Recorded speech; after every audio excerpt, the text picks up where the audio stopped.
Renata, not here. That's right. I own this company. I always have. The coffee hit me like a wave of fire and shame, running down my face, soaking into my $3,000 suit, dripping off my chin onto the marble courtyard of the building I had built with my own hands. And they laughed. All of them. My wife stood there, her arm still extended, her chest heaving with the kind of satisfaction that comes from finally saying the thing you've wanted to say for years. Behind her, her mother clutched her pearls and howled with laughter. Her father slapped his knee. Her sisters covered their mouths, eyes gleaming with delight. And strangers on the sidewalk stopped to watch a grown man get humiliated in front of his own company. They just didn't know it was his own company. If you're watching this from Atlanta, Houston, Chicago, Lagos, London, drop your city below. I want to know where this story finds you, because what happened to me that morning changed the rest of my life. And I have a feeling some of you have lived a version of this yourselves. And if stories like this move you, stories about betrayal, about family, about the quiet strength it takes to survive the people who claim to love you, do me a favor and subscribe. There's more where this came from. My name is James Whitfield. 3 months before that coffee dripped down my face, I was a 52-year-old man who had everything a person could want. At least on paper. A wife of 11 years, a daughter in college, a modest brick house in a good school district, a quiet, steady life. What almost nobody knew. Not my neighbors, not my wife's family, not even most of my own employees, was that I was also the majority owner of Whitfield Meridian Holdings, a private equity and logistics conglomerate worth just north of $30 billion. I built it from a single freight brokerage. I started in a garage when I was 26. I kept my name off the letterhead. I kept the press away. I hired a CEO, David Okafor, to be the public face of the company while I worked, quietly from a modest office on the 14th floor, the one with my name on the door reading, "Only J. Whitfield Special Projects." I did this for one reason. I wanted to be loved for who I was, not for what I had.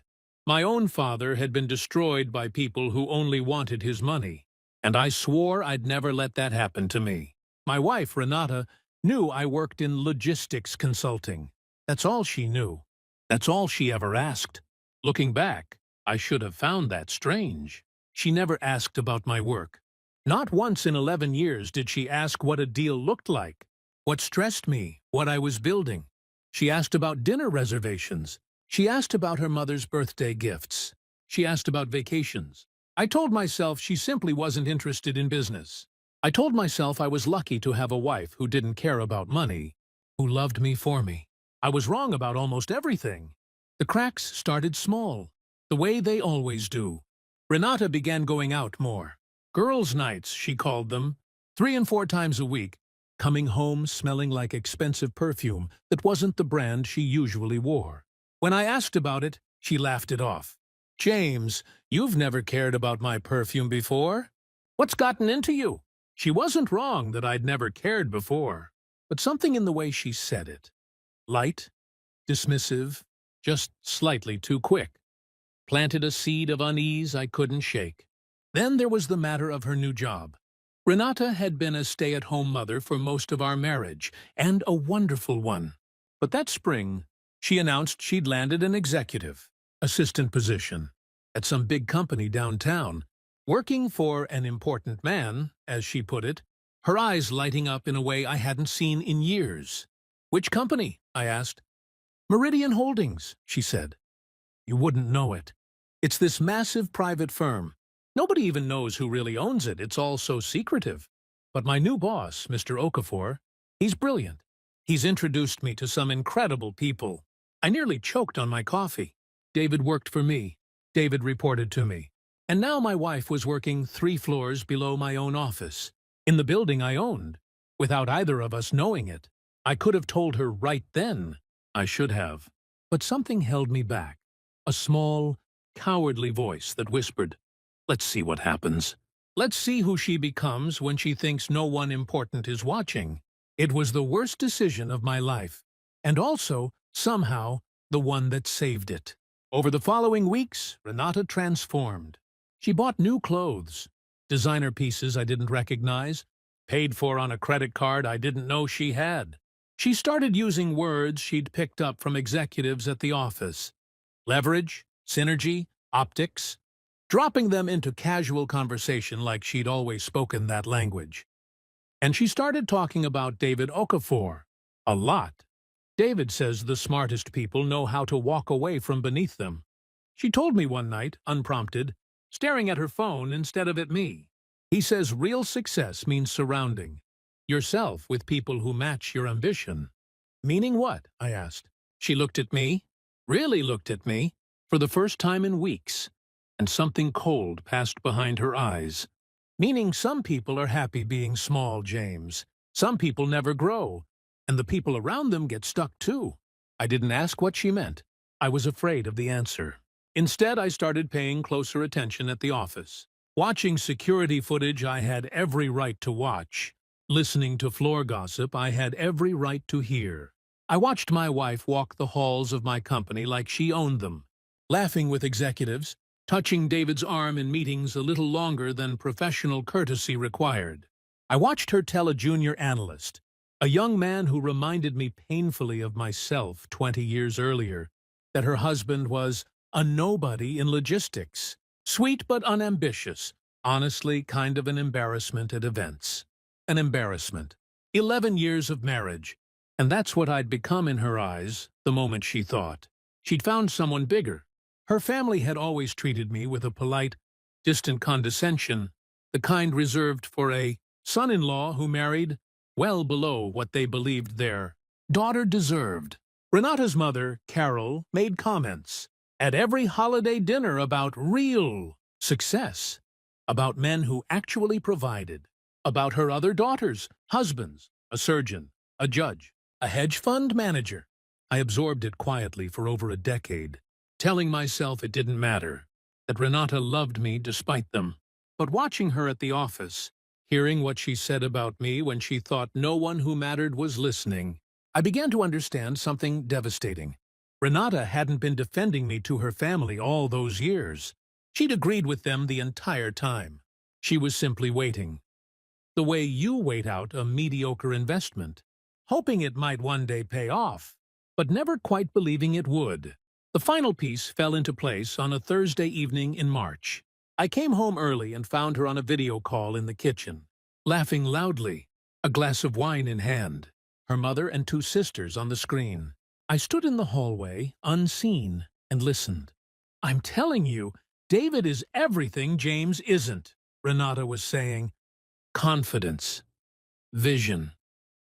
He looked at me today like I actually mattered, like my opinion counted for something. Do you know the last time James looked at me like that? Her sister's voice, tinny through the speaker. "So what are you going to do?" "I don't know yet. But I'm not staying in a marriage where I'm shrinking myself for a man who peaked in his 20s. A pause, then quieter, meaner. Honestly, sometimes I think about how satisfying it would be to just humiliate him publicly. Let everyone finally see what I've been living with." Her mother laughed. That same sharp laugh I'd heard for 11 years. "Renata, baby, you married beneath you. It's not your fault. Just don't wait too long to fix it." I stood in that hallway, coffee mug forgotten in my hand, feeling something in my chest crack quietly, permanently. I didn't confront her that night. I didn't confront her the next week either. Instead, I made a decision that would set everything in motion, a decision born not from cruelty, but from a need to finally, truly see the woman I had married, stripped of every assumption I had protected her with for 11 years. I called David Okafor into my office the following Monday. "I want you to invite Renata to the company's investor appreciation event next Friday," I told him. "The outdoor one in the main courtyard. Make sure her family is invited too, as her guests." David frowned. "James, are you sure? You've never wanted her anywhere near." "I'm sure," I said. And David, I want you standing beside me when I arrive. Not as my employee, as my successor, in front of everyone, the way we discussed for next quarter. It's time. David studied my face for a long moment, then nodded slowly, understanding dawning in his eyes. You think she'll— I don't think, I said quietly. I know exactly who my wife has become. I just need everyone else to see it too. That Friday, I walked into the courtyard of my own $30 billion company in a suit I'd chosen carefully, understated, the way I always dressed, the way that had let me move invisibly through my own empire for over a decade. Renata stood near the entrance with her mother, her father, her sisters, laughing about something, radiant in a way I hadn't seen directed at me in years. She turned. She saw me, and something ugly and gleeful flickered across her face. "Oh, look who decided to show up," she said loudly. Loud enough for the small crowd gathering nearby. Loud enough for her family to hear. Loud enough, I would later realize, for her to have planned this moment for weeks. "James, sweetheart, this is a company event for important people. Did you follow me here? Are you lost?" Her mother laughed. Her sisters laughed. A small crowd of my own employees, uncertain, watched the scene unfold, unsure whether to laugh along or intervene. "Renata," I started. "No," she said, stepping toward me, coffee cup in hand, her voice rising. Years of contempt finally breaking free. "You know what, James? I'm done pretending. I'm done shrinking myself for a man who never had ambition, who never gave me a life worth living, who has spent 11 years being nothing while I quietly died inside next to you." "Renata, please, not here. Everyone should see it," she said, and she threw the coffee directly into my face. The courtyard erupted in laughter. Her mother clapped. Her sisters howled. Strangers stopped to stare. And that is when David Okafor walked out of the building behind me, flanked by the entire executive board, and stopped at my side. "Mr. Whitfield," he said, his voice carrying clearly across the sudden spreading silence. "The board is ready for the announcement whenever you are." Renata's laughter died in her throat. "Mr. Whitfield?" she whispered. I wiped the coffee from my face with the back of my hand, looked at my wife of 11 years, at her family still frozen mid-laugh, and I said the words I had waited 3 months to say. "Renata, I'd like you to meet the majority owner of Meridian Holdings." I paused, letting the silence stretch, letting her understand. "That's me. I always have been." For a moment, nobody in that courtyard moved. Renata's coffee cup slipped from her fingers and clattered against the marble, the last few drops pooling near her shoes like something spilled from a wound. "That's not funny, James," she said, but her voice had lost its edge. It had gone thin, uncertain, searching my face for the joke she needed this to be. "I'm not joking," I said. "I never have been. Not about this." David stepped forward, addressing the small crowd that had gathered. Investors, board members, junior staff who'd wandered out for the appreciation event and stumbled into something far more interesting. "For those who don't know, I'd like to formally introduce James Whitfield, founder and majority shareholder of Meridian Holdings. I've had the privilege of serving as his CEO for the past 6 years, at his request, so he could continue building this company without the complications that come with public recognition." A murmur rolled through the crowd. Somewhere behind me, I heard one of the junior analysts, the young man Renata had called an embarrassment's husband, though he didn't know that yet, whisper, "Wait, that's who owns this place." Renata's mother, Carol, had gone the color of old parchment. Her father's mouth hung open. His earlier laughter curdled into something between confusion and dawning horror. Her sisters exchanged glances, doing rapid, silent math about every dinner, every holiday, every condescending comment about the son-in-law who'd married up. "James," Renata said, stepping toward me, her hand reaching for my sleeve, coffee stains still drying on my collar. "James, I didn't know." "If I had known." "That's exactly the problem," I said. And I kept my voice level, because I had promised myself I would not give her the satisfaction of watching me break in public the way I had almost broken in private, alone, in a hallway, listening to her plan my humiliation over a glass of wine.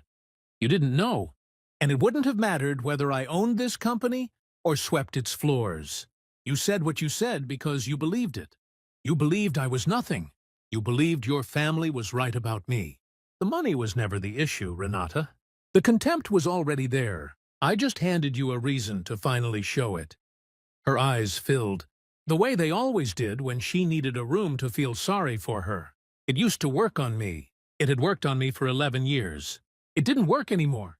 Everyone, please, I said, turning to the crowd, my employees, the investors who had come expecting canapes and quarterly projections and gotten a marriage collapsing in real time instead.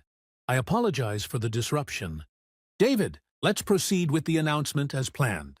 I walked past my wife. I walked past her mother, who could not meet my eyes, past her father, whose hand had unconsciously reached up to loosen his tie, past her sisters, who suddenly found their shoes very interesting. I did not look back. The days that followed moved with a strange, business-like efficiency. The same efficiency I'd used to build Meridian from a garage into an empire. I did not scream. I did not throw things. I made decisions the way I made every decision that mattered. Carefully, and without cruelty, but without mercy either. I met with our attorney the following Monday and began the paperwork. Renata called 11 times that first day. I let each one ring out. She showed up at the house that Thursday, mascara streaked, her voice raw from crying or from rehearsing. I honestly couldn't tell which anymore. James, please, I made a mistake. A stupid, horrible mistake. I was insecure. I let my mother get in my head. I let David flatter me because no one had made me feel special in years. And I took it out on you. But I love you. I've always loved you. I stood in the doorway of the house I'd bought with money she never knew the true size of. And I felt something I hadn't expected to feel. Not rage, but a kind of quiet grief. The kind you feel at a funeral for something that had actually died a long time ago and you were only now being told. Do you know what the worst part was? I asked her. It wasn't the coffee. It wasn't even what you said about me. It was that in 11 years, you never once asked me a real question about my life. Not because you weren't interested in business. Renata, you proved that wrong the moment. You thought a man with power was paying attention to you. You never asked because you'd already decided I wasn't worth asking about. You decided that a long time before David Okafor ever existed. That's not true. I heard you, I said quietly. On the phone with your mother and sisters. Weeks before the event. I heard every word. Her face went white. So no, I said. This isn't about a mistake. This is about who you already were, and who I finally let myself see. She didn't have an answer for that. There wasn't one. The divorce took 4 months. I was, by any reasonable standard, generous. More generous than my attorney recommended. More generous than her own attorney expected. I paid for her to keep the house, at least for a year, so our daughter, Aaliyah, home from college for the summer, wouldn't lose her sense of stability on top of everything else. But I made one condition non-negotiable. No further contact from Carol, from her sisters, from anyone in that family who had spent 11 years treating me like an afterthought at their own holiday table. I would not subsidize contempt, even quietly, even from a distance. David Okafor, true to the plan we'd built together, transitioned into the CEO role publicly, exactly as I had always intended. I stepped back from daily operations, not out of humiliation, but because watching my marriage collapse had clarified something else. I'd been avoiding, for years, that I had built an empire so large I had forgotten to build a life to go with it. Renata's mother tried to reach out once, months later, a stiff, transparently strategic voicemail about keeping family together for Aaliyah's sake. I didn't return the call. Some bridges, once you finally see clearly what's been standing on the other side of them, aren't worth rebuilding. Aaliyah found me on the back porch one evening in late autumn, the kind of golden, quiet evening that used to feel unremarkable and now felt like something to be grateful for. "Dad," she said, sitting beside me, "I heard what happened. At the event, people are still talking about it. I winced. I imagine they are. I'm not mad at you, she said, surprising me. I was mad at first. Mad you kept something that big a secret for so long. But then I thought about it and I understood. You wanted to be loved for you. That's not a crime, Dad. It's just... She hesitated. It's just sad that it took losing everything for Mom to finally look at you and actually see you. Sometimes people can't see what's right in front of them until it's gone, or until someone shows them, I said. I'm sorry you had to watch it happen. I'm more sorry you had to live it, she said, and she leaned her head against my shoulder, the way she used to when she was small, before college, before any of this. For what it's worth, Grandma Carol always made me feel like you weren't enough either. I never told you that because I didn't want to hurt you. But watching that video everyone keeps sending me, watching you just stand there and finally tell the truth, that was the proudest I've ever been of you. I put my arm around my daughter and didn't say anything for a long while, because some moments don't need narration. They just need to be felt. A year later, I stood in that same courtyard, rebuilt now with a small memorial garden David and I had commissioned for Meridian employees who'd passed away over the years, a project that had nothing to do with revenge and everything to do with the kind of legacy I actually wanted to leave behind. Renata had moved to another city. Her family, I'd heard through distant channels, had grown quieter about who married beneath whom. I never went looking for revenge after that day in the courtyard. The truth did the work revenge never could have. It simply asked one question, in front of everyone who mattered. Who were you really, when you thought no one important was watching? For Renata, the answer had been ugly. For me, it turned out to be the beginning of finally living a life I hadn't been hiding. If there's one thing I've learned, it's this. The people who truly love you don't need a reason to respect you. They don't wait for proof of your worth before they decide to treat you with dignity. If someone in your life is only kind to you because of what you have, or only cruel to you because of what they assume you lack, pay attention. That's not a mistake. That's information. Don't wait 11 years to hear it, the way I did.